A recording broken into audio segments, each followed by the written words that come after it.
একটা কথা বলুন তো, ধরুন কালকে আপনার বস আপনাকে ফোন দিয়ে বলল যে আপনার অফিসে আসার প্রয়োজন নেই, কিন্তু আপনাকে বেতন ঠিকই দেয়া হবে। কেমন লাগবে? শুনে আবার শেষ মনে হচ্ছে, তাই না? তবে লাখ, লাখ মানুষ ঠিক এইভাবে কাজ করছে। তারা তাদের ঘরে বসে তাদের ল্যাপটপে ৪ থেকে ৫ ঘন্টা কাজ করে মাসে হাজার, হাজার ডলার আয় করছে। আর মজার ব্যাপার হলো তাদের কোনো এক্সট্রা কোনো ডিগ্রিও নেই। তারা শুধু সুযোগ কাজে লাগাচ্ছে আর কাজ করছে। তো আজকের এই ভিডিওতে আমি আপনাদেরকে দেখাবো কি করে আপনারা ফ্রিল্যান্সিং শুরু করতে পারেন একদম শূন্য থেকে। আর হ্যাঁ, ভিডিওটি অবশ্যই শেষ পর্যন্ত দেখবেন। কেননা এই ভিডিওর শেষে আমি আপনাদেরকে এমন একটি টিপস শেয়ার করব, যেটা জানলে নতুন ফ্রিল্যান্সাররা বছরের পর বছর যে সমস্যাগুলো ফেস করে, সেটা থেকে আপনি বেঁচে থাকতে পারবেন। তো চলুন ভিডিওটি শুরু করা যাক। ফ্রিল্যান্সিং কিভাবে করতে হয় সেটা জানার আগে আমাদের জানতে হবে ফ্রিল্যান্সিং জিনিসটা আসলে কি। সোজা বাংলায় বললে ফ্রিল্যান্সিং হচ্ছে এক ধরনের ডিজিটাল চাকরি। ধরুন আপনার বাসায় কারেন্টের লাইনটা নষ্ট হয়ে গেছে, আপনার বাল্বটা জ্বলছে না। তখন আপনি কি করবেন? আপনি একজন ইলেকট্রিশিয়ানকে ফোন করবেন, সে তার টুল বক্স নিয়ে আপনার বাসায় আসবে। আসার পর আপনার ইলেকট্রিক লাইনটা ঠিক করবে। তারপর আপনি তাকে কিছু টাকা দিবেন সেই কাজের বিনিময়ে। এখানে ফ্রিল্যান্সার হচ্ছে সেই ইলেকট্রিশিয়ানটা, আর ক্লায়েন্ট হচ্ছেন আপনি। ঠিক সেম ভাবে আমি যদি একটা ডিজিটাল কাজের উদাহরণ দিই তাহলে আপনি বুঝতে পারবেন। ধরুন আপনি একদিন ফেসবুক স্ক্রল করছেন, করতে করতে একটা পোস্ট নজরে পড়লো। সেখানে একজন রেস্টুরেন্ট ব্যবসায়ী লিখে রাখছে যে তার ব্যবসার জন্য একটা লোগো প্রয়োজন। আপনি তখন সেই পোস্টে একটা কমেন্ট করলেন এবং তাকে ইনবক্স করলেন যে আপনি লোগোটা বানিয়ে দিতে পারবেন। তারপর ক্লায়েন্ট আপনাকে কাজটা দিল। এখন ধরেন আপনি কাজটা করার পর তাকে কাজটা ডেলিভারি করলেন, তার বিনিময়ে সে আপনাকে কিছু ডলার বা কিছু টাকা দিল। Congratulation, you are now a freelancer. হ্যাঁ, ফ্রিল্যান্সিং বিষয়টা একদমই সেম। এখানে শুধু ডিফারেন্সটা কি, যে আপনার যে ইলেকট্রিশিয়ানটা বাসায় আসছিল সে একটা টুল বক্স নিয়ে বাসা অব্দি আসছে, আর এখানে আপনি ডিজিটালি তার কাজটা করে দিয়েছেন। ডিফারেন্স শুধু এইটুকুই, বাকি দুটাই সেম। তো চলুন এবার দেখে আসি আমরা ফ্রিল্যান্সিং কী করে শুরু করতে পারি। এখানে আমি মেনলি 4টা স্টেপে ভাগ করছি। Step number 1, finding the skill. ধরুন আপনি বাসায় বসে আছেন, আপনার এলাকার একজন লোক এসে আপনাকে বলল, ভাই আমি একটা রচনা লিখছি, তুই একটু আমাকে লিখতে সাহায্য কর না, তুই তো খুব ভালো গল্প লিখতে পারিস, সামথিং লাইক দিস। আবার অনেকে এসে বলল যে ভাই তুই তো খুব সুন্দর লোগো ডিজাইন করতে পারিস, আমার জন্য একটা লোগো বানিয়ে দিবি। আবার একজন এসে বলল যে ভাই আপনি তো খুব ভালো বক্তৃতা দেন, আমাদের এখানে একটা কনসার্ট হচ্ছে, একটু আমাদের হেল্প করেন না, একটা ছোট্ট একটা বক্তৃতা রাখেন আমাদের জনগণের জন্য, সামথিং লাইক দিস। আপনি যেটাতে এক্সপার্ট তাদের জন্য তো লোকজন আপনাকে খুঁজতে আসে। আপনি হয়তো মনে করতে পারেন সেই স্কিলের কোনো দাম নেই, বাট অন্যান্য লোকের কাছে সেই স্কিলটা অনেক ভ্যালুয়েবল। তো এটা গেল আমাদের স্টেপ নাম্বার 1। তো চলুন এবার যাওয়া যাক step number 2, set up your profile properly. ধরুন আপনি বাজারে গেলেন, গিয়ে দেখলেন যে সেখানে একটা দোকান, দোকানের কোনো নাম নেই, দোকানে কোনো ব্যানার নেই, ঠিকমতো প্রোডাক্টগুলো সাজানো নেই, সেখানে একটা লোক বসে আছে চুপচাপ। আপনি কি সেই দোকানে যাবেন? আমার তো মনে হয় না। সেই দোকানে কেউই যাবে না। কেননা সেই দোকানে মেইনলি বোঝা যাচ্ছে না যে সেই লোকটা আসলেই আদৌ বিক্রি করতে বসছে নাকি এমনি বসে আছে। আর সেখানে কি, কি প্রোডাক্ট পাওয়া যায় সেটাও আমরা জানি না। ইনস্টিড আপনি পাশে দেখলেন যে একটা সুন্দর দোকান, সেখানে একটা সুন্দর ব্যানার দেওয়া আছে, কি, কি প্রোডাক্ট সেখানে সেল করা হয় সেটা একটা লিস্ট দেওয়া আছে, এভরিথিং দেওয়া আছে। ভিতরে একজন লোক আছে, সে আরও লোকজনকে ডাকছে যে ভাই এখানে আসেন, আমাদের এখানে এই প্রোডাক্ট পাওয়া যায়। আপনি অবশ্যই সেই দোকানে যাবেন, কেননা সেই দোকানে এভরিথিং ইজ ক্লিয়ার। আপনি বুঝতে পারছেন যে সে কি বিক্রি করছে। ঠিক সেমভাবে আপনার প্রোফাইলটাও সাজাতে হবে। ধরুন আপনি upwork.com এ গিয়ে আপনার প্রোফাইলটা সাজালেন। সেখানে আপনি কি করছেন? শুধুমাত্র আপনার নামটা লিখে রাখছেন। তাহলে কি ক্লায়েন্ট বুঝবে যে আপনি কি কাজ করেন? সে হয়তো এসে দেখবে যে হ্যাঁ, এটা কি, কি কাজ করে? আমি তো কিছু বুঝতে পারছি না। But on the other hand, ধরুন আপনি সেই ক্লায়েন্টের জন্য প্রোফাইলটা সুন্দর করে সাজাইছেন। সেই ক্লায়েন্ট না, আপনি যেকোনো ক্লায়েন্টের জন্য বা আপনার কাজের জন্য প্রোফাইলটা মেইনলি সাজাবেন। আপনি প্রোফাইলে আপনার একটা সুন্দর প্রোফাইল পিকচার দিবেন, যেটাতে আপনি সুন্দর করে হাসছেন। আর তার পাশাপাশি আপনি চেষ্টা করবেন আপনার যত রকম স্কিল আছে, সেই স্কিলগুলা লিস্ট করতে সেখানে।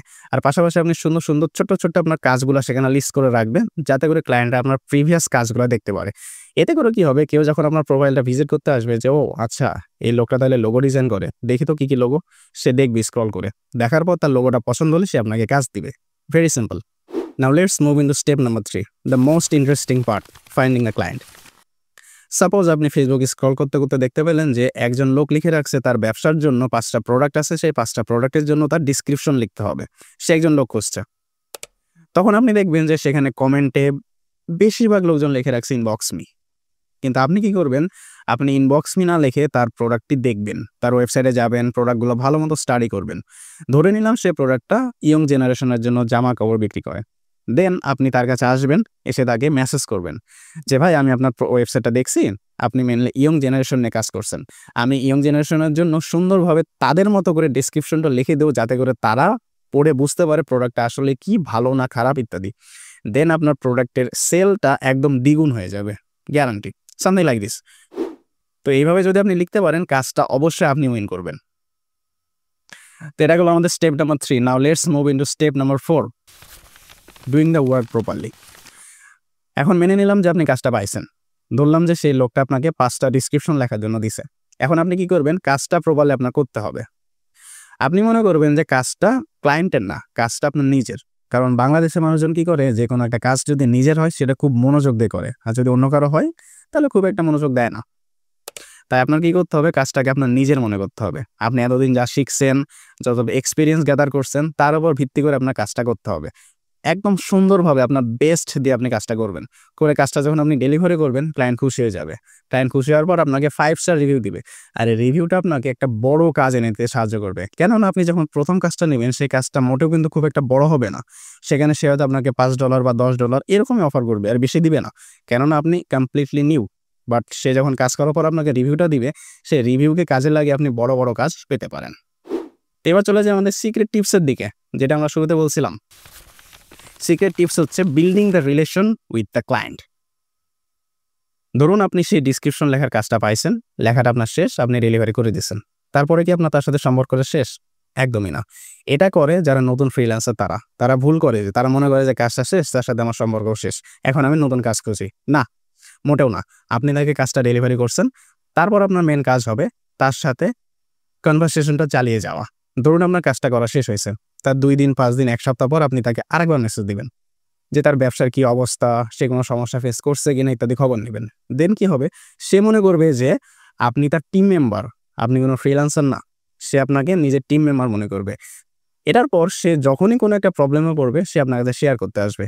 এতে করে আপনি নতুন নতুন কাজ পাওয়ার অপরচুনিটি পাবেন। ধরুন প্রথমে আপনি তার জন্য একটা লোগো বানিয়ে দিয়েছিলেন, সে নেক্সট টাইম আপনার কাছে আসবে একটা বিজনেস কার্ড বানিয়ে নিতে, নেক্সট টাইম আসবে একটা ব্যানার ডিজাইন করে নেওয়ার জন্য, নেক্সট টাইম আসবে একটা লিফলেট ডিজাইন করে নেওয়ার জন্য। এইভাবে সে কন্টিনিউয়াসলি আপনার কাছে আসবে। এই জন্য আপনার রিলেশনশিপটা মেনটেন করতে হবে। এটাই বড় বড় ফ্রিল্যান্সারদের সিক্রেট। তারা তাদের ক্লায়েন্টের সাথে রিলেশনশিপ মেনটেন করে। এতে করে কি হয়, তাদের 5টা, 10টা, 20টা এরকম একটা ক্লায়েন্ট লিস্ট তৈরি হয়, যেখান থেকে তারা রেগুলারলি কাজ পায়। এভাবে তারা মান্থলি $1000, $2000, ইভেন মোর, এর চেয়েও বেশি অনেক আয় করে। তো এই ছিল আমাদের মেনলি 4টা step: finding the right skill, design your profile, finding the first client, deliver the work properly, and at last the special tips, which is building the relationship with the client. তো আশা করি আপনি বুঝতে পারছেন। তো এইভাবে আপনি কাজ শুরু করলে আপনি ছোট থেকে বড় খুব ইজিলি হতে পারবেন এবং আপনার ফ্রিল্যান্সিং ক্যারিয়ারটা অনেক সুন্দর হবে। দেখা হচ্ছে পরবর্তী ভিডিওতে। ধন্যবাদ।